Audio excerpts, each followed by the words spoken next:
Genesis chapter 20. Abraham moved south to the Negev and lived for a while between Kadesh and Shur, and then he moved on to Gerar. While living there as a foreigner, Abraham introduced his wife, Sarah, by saying, "She is my sister." So King Abimelech of Gerar sent for Sarah and had her brought to him at his palace. But that night God came to Abimelech in a dream and told him, "You are a dead man, for that woman you have taken is already married." But Abimelech had not slept with her yet, so he said, "Lord, will you destroy an innocent nation? Didn't Abraham tell me she is my sister? And she herself said, 'Yes, he is my brother.' I acted in complete innocence. My hands are clean." In the dream, God responded, "Yes, I know you are innocent. That's why I kept you from sinning against me, and why I did not let you touch her. Now return the woman to her husband, and he will pray for you, for he is a prophet. Then you will live. But if you don't return her to him, you can be sure that you and all your people will die." Abimelech got up early the next morning and quickly called all his servants together. When he told them what had happened, his men were terrified. Then Abimelech called for Abraham. "What have you done to us?" he demanded. "What crime have I committed that deserves treatment like this, making me and my kingdom guilty of this great sin? No one should ever do what you have done. Whatever possessed you to do such a thing?" Abraham replied, "I thought, this is a godless place. They will want my wife and kill me to get her. And she really is my sister, for we both have the same father, but different mothers. And I married her. When God called me to leave my father's home and to travel from place to place, I told her, 'Do me a favor. Wherever we go, tell the people that I am your brother.' Then Abimelech took some of his sheep and goats, cattle, and male and female servants and presented them to Abraham. He also returned his wife, Sarah, to him. Then Abimelech said, 'Look over my land and choose any place where you would like to live.'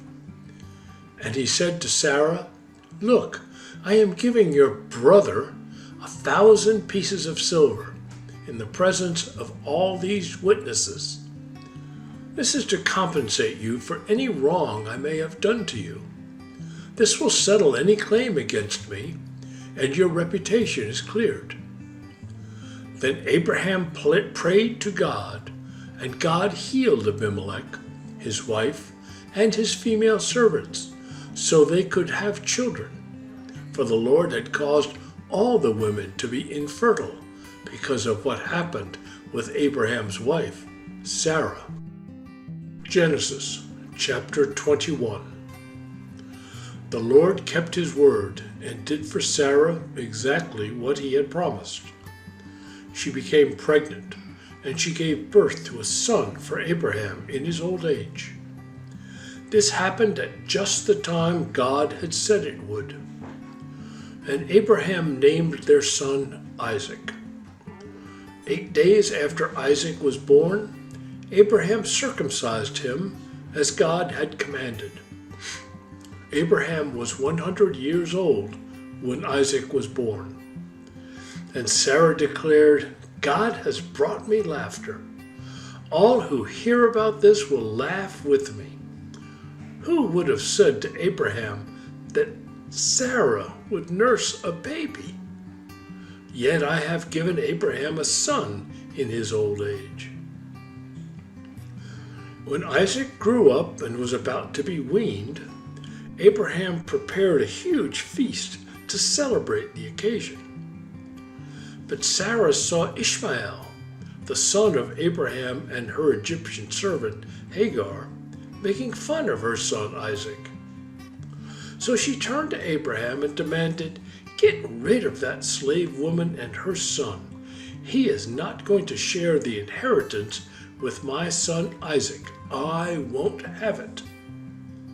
This upset Abraham very much, because Ishmael was his son. But God told Abraham, "Do not be upset over the boy and your servant. Do whatever Sarah tells you, for Isaac is the son through whom your descendants will be counted. But I will also make a nation of the descendants of Hagar's son, because he is your son too."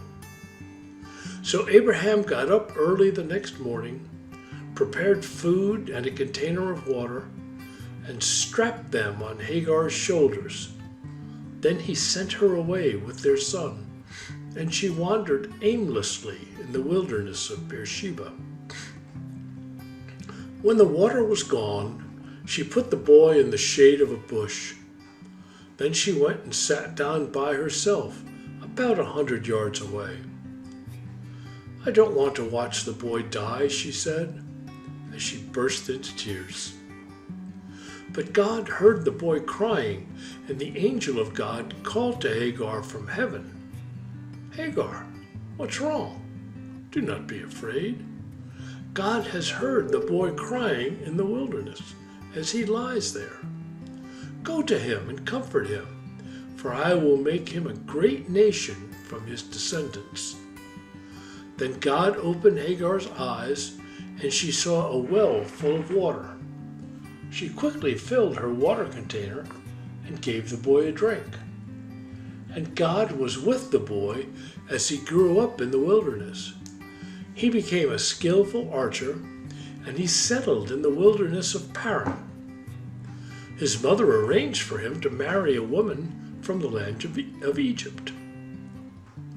About this time, Abimelech came with Phicol, his army commander, to visit Abraham.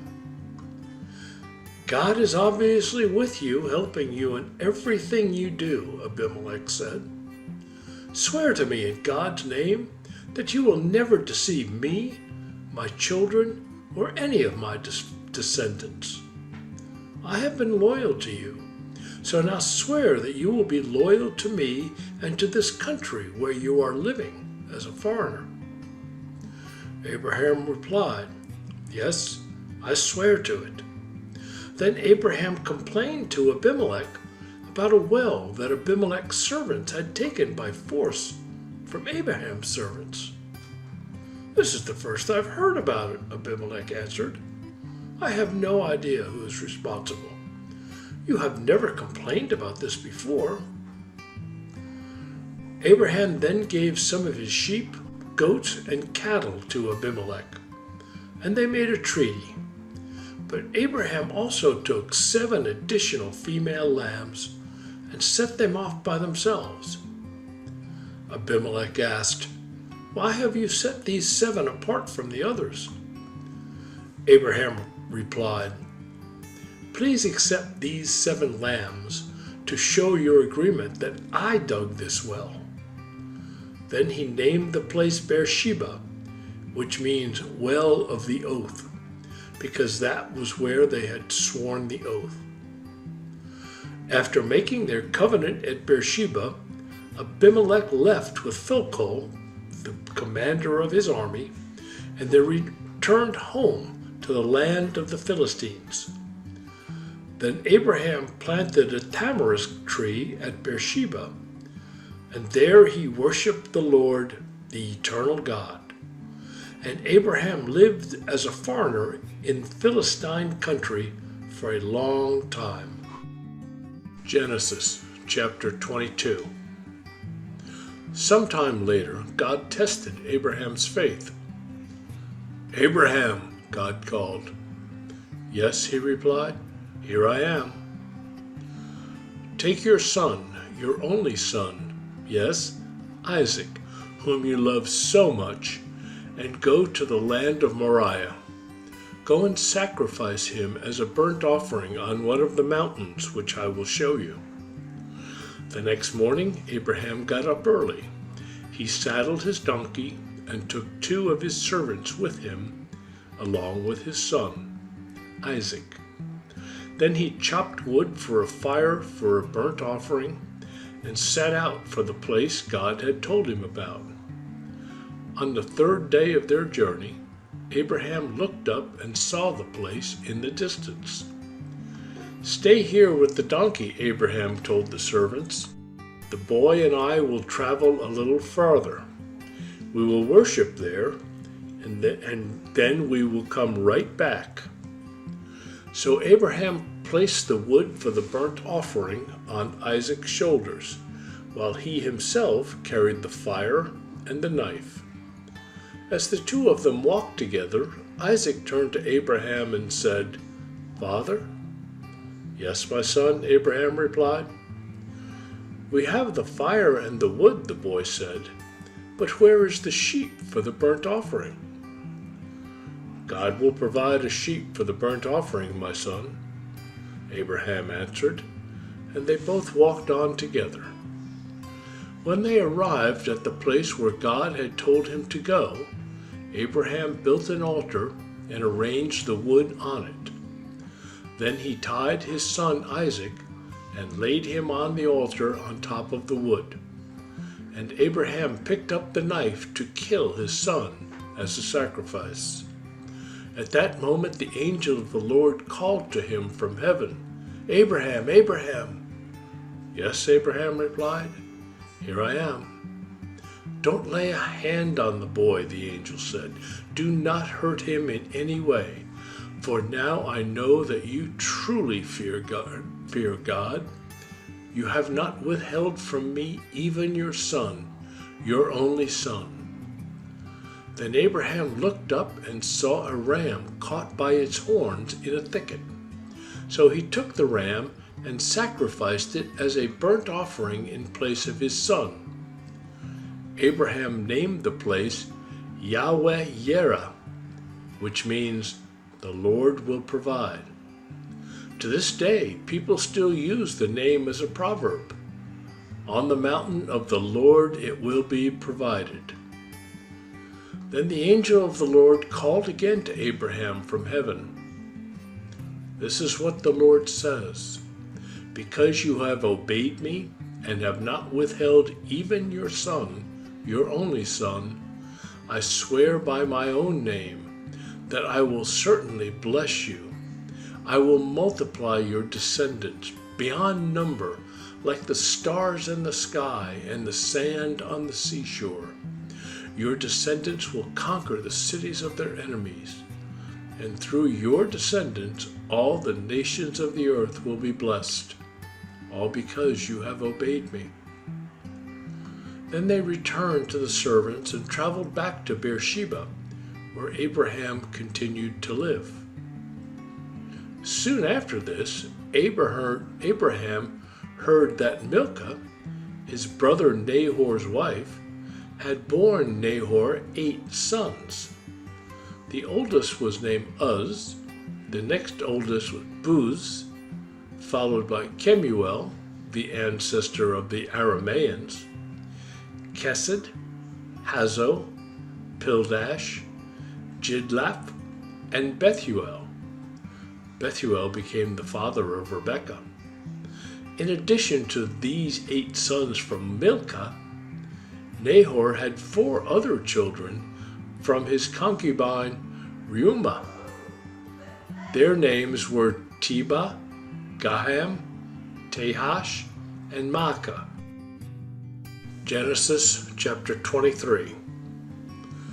When Sarah was 127 years old, she died at Kiriath Arba, now called Hebron, in the land of Canaan. There Abraham mourned and wept for her. Then leaving her body, he said to the Hittite elders, "Here I am, a stranger and a foreigner among you. Please sell me a piece of land so I can give my wife a proper burial." The Hittites replied to Abraham, Listen, my lord, you are an honored prince among us. Choose the finest of our tombs and bury her there. No one here will refuse to help you in this way." Then Abraham bowed low before the Hittites and said, "Since you are willing to help me in this way, be so kind as to ask Ephron, son of Zohar, to let me buy his cave at Machpelah, down at the end of his field. I will pay the full price in the presence of witnesses, so I will have a permanent burial place for my family." Ephron was sitting there among the others, and he answered Abraham as the others listened, speaking publicly before all the Hittite elders of the town. "No, my lord," he said to Abraham, "please listen to me. I will give you the field and the cave. Here in the presence of my people, I give it to you. Go and bury your dead." Abraham again bowed low before the citizens of the land, and he replied to Ephron as everyone listened, "No, listen to me. I will buy it from you. Let me pay the full price for the field so I can bury my dead there." Ephron answered Abraham, "My lord, please listen to me. The land is worth 400 pieces of silver, but what is that between friends? Go ahead and bury your dead." So Abraham agreed to Ephron's price and paid the amount he had suggested, 400 pieces of silver, weighed according to the market standard. The Hittite elders witnessed the transaction.